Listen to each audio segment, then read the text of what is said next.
Hello दोस्तों, स्वागत है एक बार फिर से छवि मैथमेटिक्स क्लासेस में। आज हम लोग प्लेन का दूसरा वीडियो लेके आए हैं जिसमें कुछ टॉपिक बचे हुए थे, उन्हें कंप्लीट करेंगे। ठीक है, आइए देखते हैं।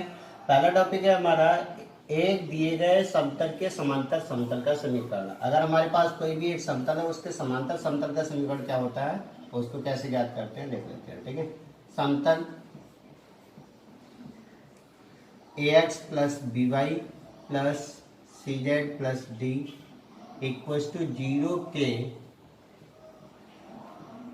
समांतर समतल का समीकरण। अगर हमें कोई भी पैरेलल अगर हम समतल निकालते हैं, जैसे कि आपका ये एक प्लेन है और इसी के प्लेन दूसरा हम पैरेलल प्लेन की इक्वेशन निकाले हैं, तो इसके जो परपेंडिकुलर होगा वो दोनों का परपेंडिकुलर के डायरेक्शन कोसाइंस जो होंगे या डायरेक्शन रेशियोज जो होंगे वो दोनों के एक ही होंगे।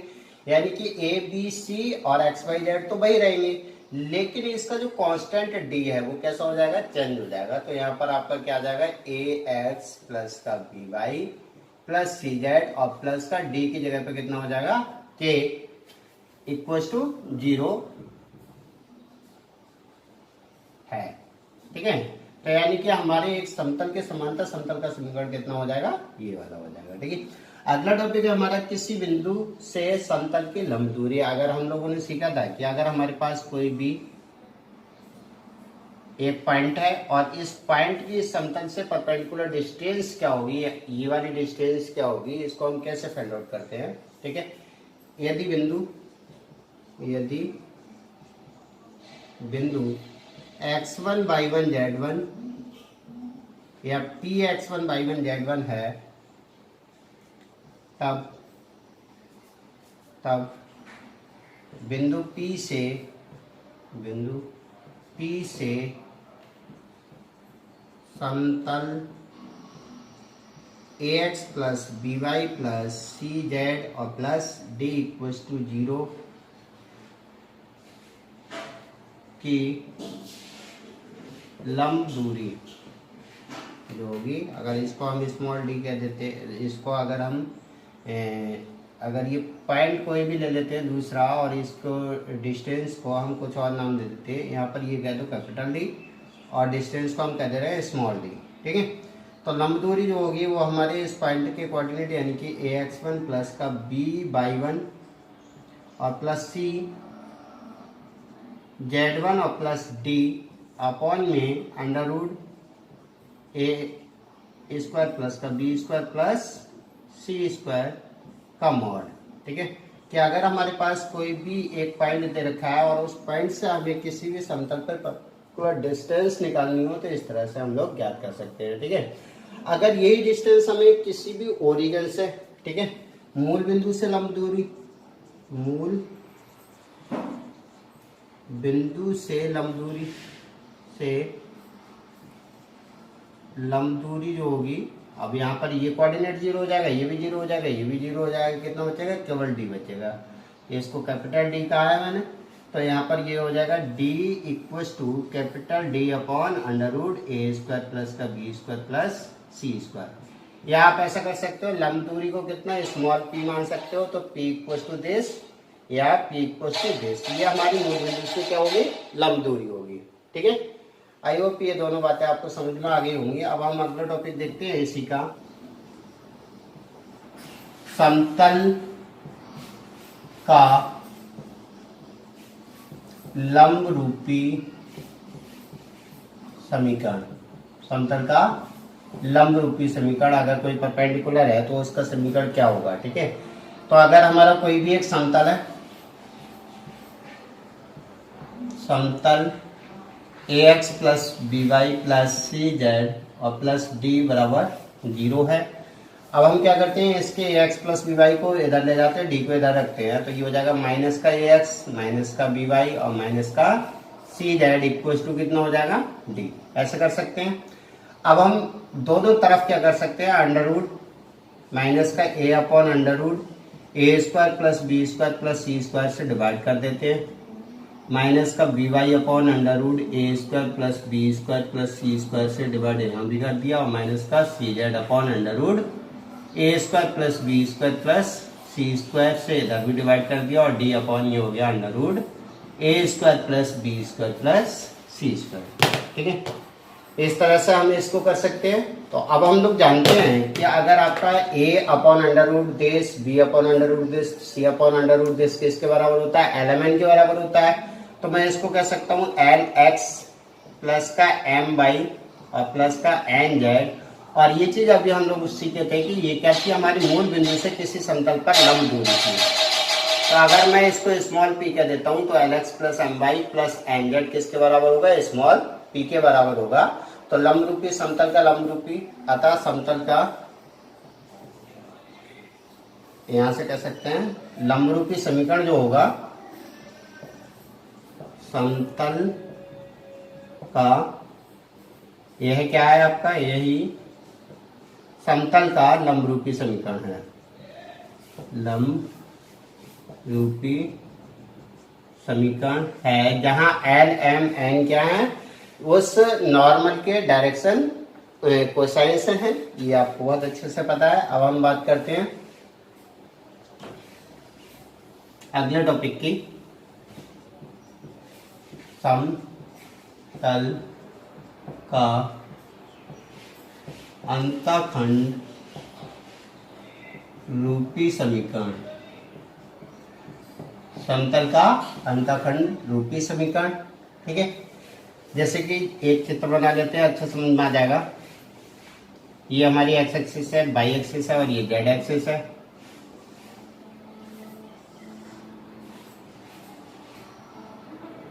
कोई हमारा प्लेन है, यानी कि इस तरह से अगर मैं दिखाऊंगा आपको, कुछ इस तरह से है। ठीक है, ये है, और एक प्लेन हमारा इस तरह से इसको ऐसे करके कट करता है। ठीक है, कहीं पर भी कहीं पर कट करता है।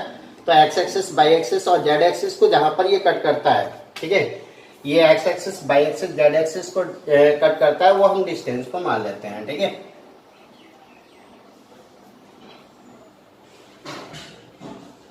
यदि समतल A X plus B Y plus C Z और प्लस डी बराबर 0, X comma Y comma Z अक्षों को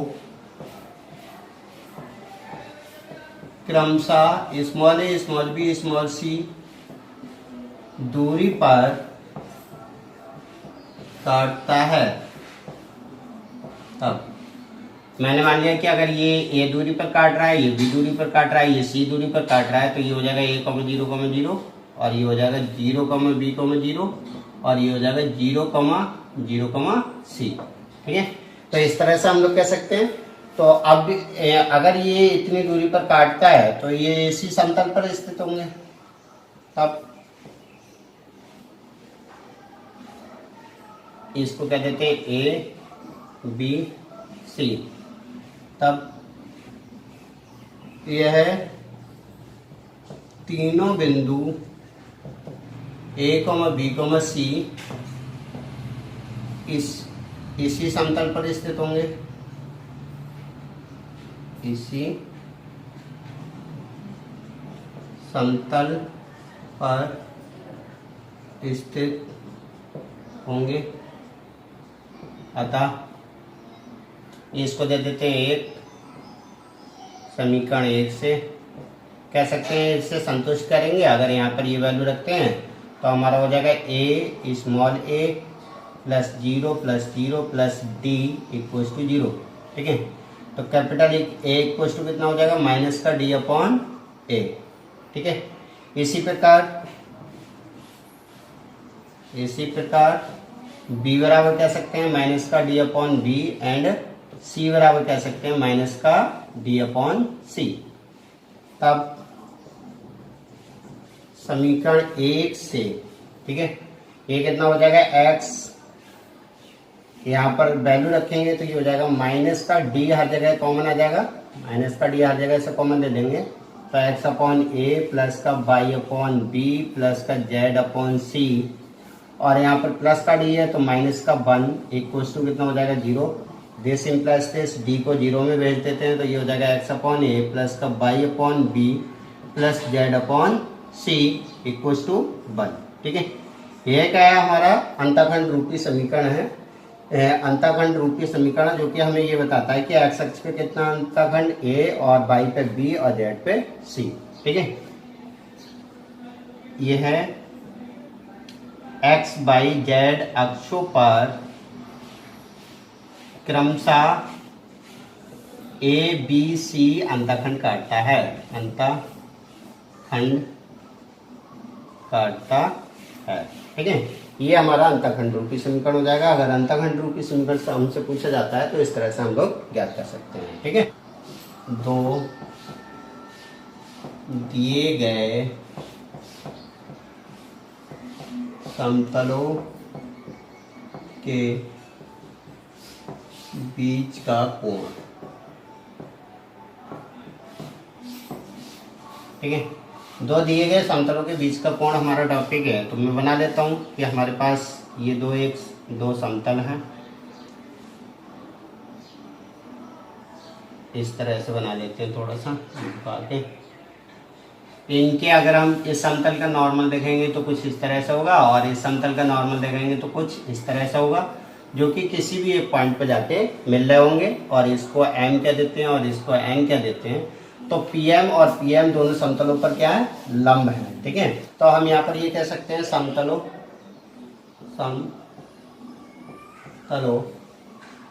कौन कौन सा आपका L1x plus M1y plus N1z equal to P1 क्या देते हैं एंड L2x प्लस का M2y plus N2z equal to P2। ये दो आपके समतल है 1 और 2। ठीक है, समतल 1 और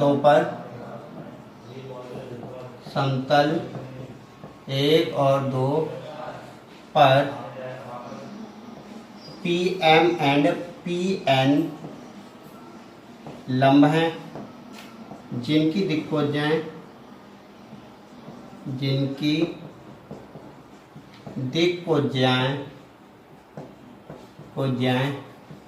L1 M1 N1 and L2 M2 N2 हैं। ठीक है, तथा इनके बीच का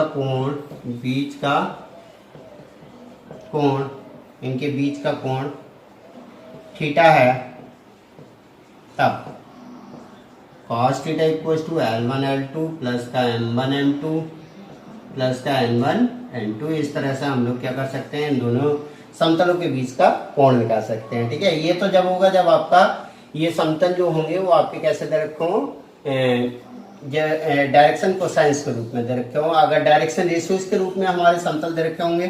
ठीक है, तो अगर हमारा समतल हो A1x प्लस का B1y और प्लस का C1z और plus D1 equal to 0, equation number 3, and A2x plus का B2y प्लस का C2z और प्लस का D2 इक्वल टू 0, ये हमारे समतल हैं 2। ठीक है, तो अगर इस तरह से डायरेक्शन रेशियोज के संबंध तरह में दे रखे हों तो इनके बीच का कोण, तब इनके बीच का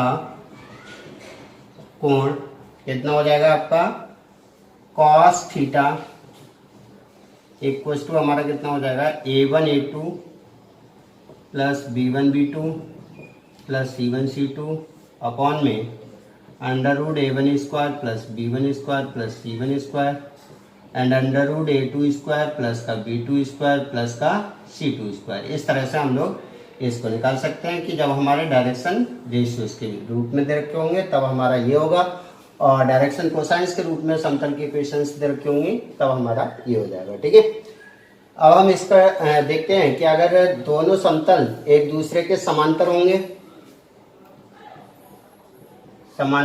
तब इनका cos थीटा क्या हो जाएगा, cos थीटा इक्वल टू 0 हो जाएगा।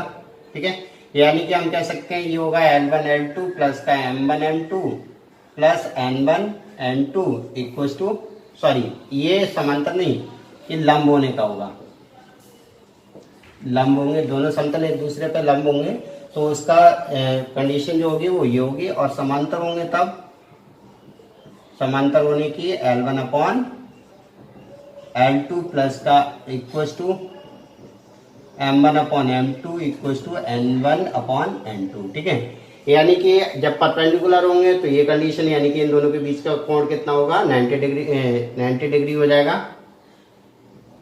एक दूसरे पर परपेंडिकुलर होंगे तो इन दोनों के बीच का कोण 90 डिग्री हो जाएगा।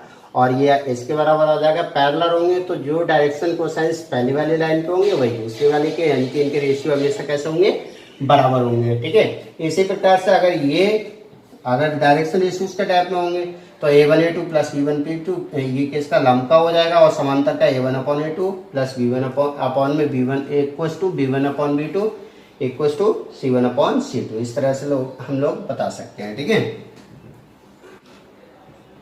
एक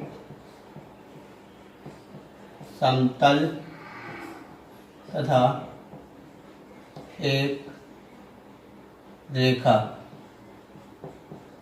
के बीच का कोण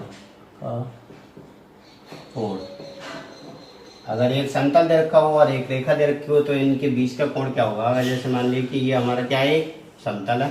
ठीक है, इस पे हमारा परपेंडिकुलर ये रहा, ये हमारा P और ये कोई भी ये समतल। ठीक है, और इस पे हमारी ये क्या है, एक लाइन है L। ठीक है, इस लाइन जो है इस समतल के साथ में हमारा 90 डिग्री थीटा डिग्री का कोण बनाती है। और समतल पर ये क्या है, P परपेंडिकुलर है, तो ये कितना हो जाएगा, 90 माइनस थीटा हो जाएगा। ठीक है, तो हमें हमेशा नॉर्मल और लाइन के बीच का, जब भी हम कोई भी एंगल बताते हैं तो हम नॉर्मल को लेते हैं, है ना। तो नॉर्मल और लाइन के बीच का एंगल बताना है, यानी कि 90 डिग्री ये वाला एंगल हमें बताना है कि कितना होगा। ठीक है, तो यदि समतल हमारा कितना है, ax plus by plus cz और प्लस d इक्वल टू 0 हमारा समतल है, तथा रेखा कितना है हमारा,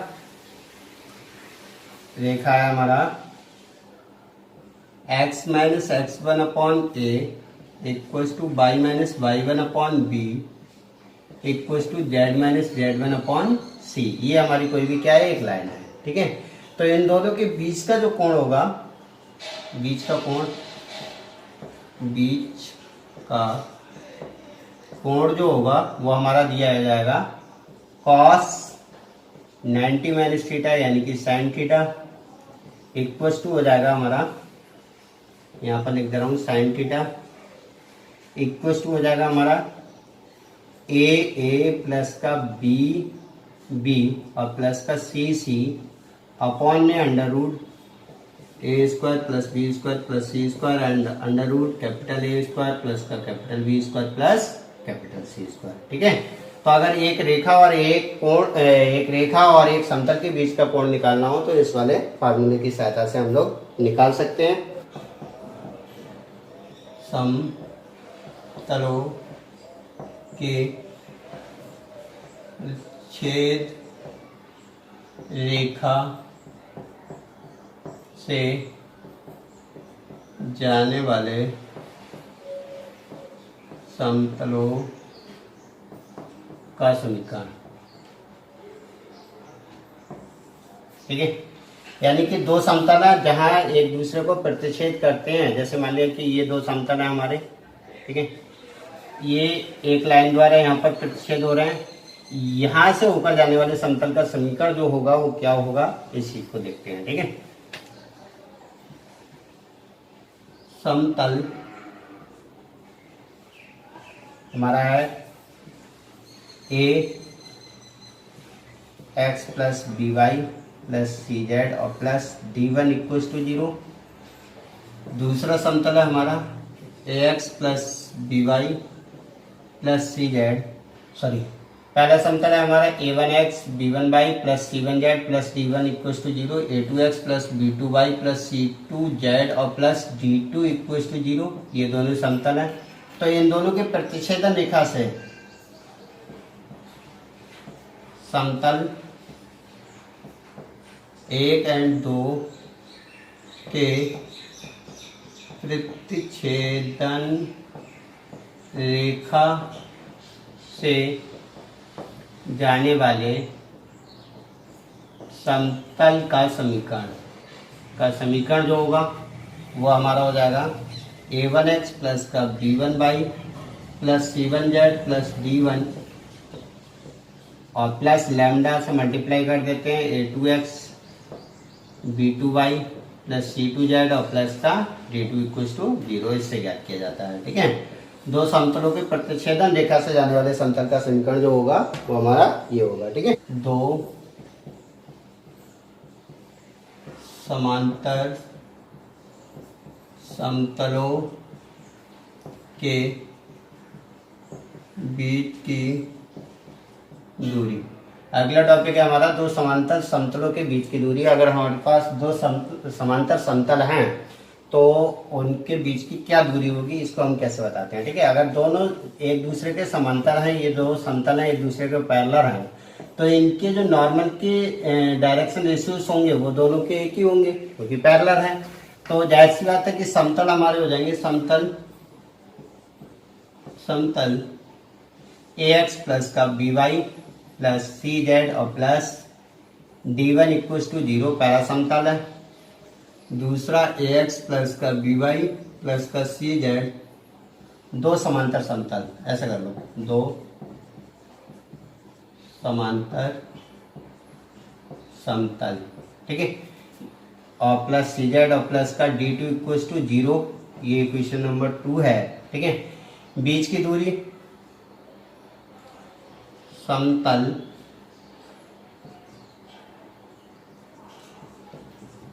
एक और दो के बीच की दूरी। ठीक है, इक्वल्स टू क्या हो जाएगा, इसमें से इसे हम घटा देते हैं तो ये क्या हो जाएगा, अगर इसको इससे घटा देंगे तो हमारा हो जाएगा d1 माइनस का d2 का मॉड अपॉन में हम अंडर रूट से क्या कर देते हैं, डिवाइड कर देते हैं, a स्क्वायर प्लस का b square plus c square, इससे डिवाइड कर देंगे तो ये बीच की दूरी हो जाएगी, बीच की दूरी। ठीक है, इस तरह से हम दोनों समतल पे जो आपके दोनों d1 d2 है उनको घटा के और इस तरह से हम लोग निकाल सकते हैं कि अगर दोनों समतलों के बीच की दूरी निकालनी हो। इस चैप्टर की आपकी थ्योरी कंप्लीट हो जाती है। ठीक है, थोड़ी सी गर्मी ज़्यादा है, पसीने ज़्यादा आ रहा है। ठीक है, बाकी हम लोग नेक्स्ट वीडियो में इसके क्वेश्चंस लेते हैं। थैंक यू तब तक के लिए।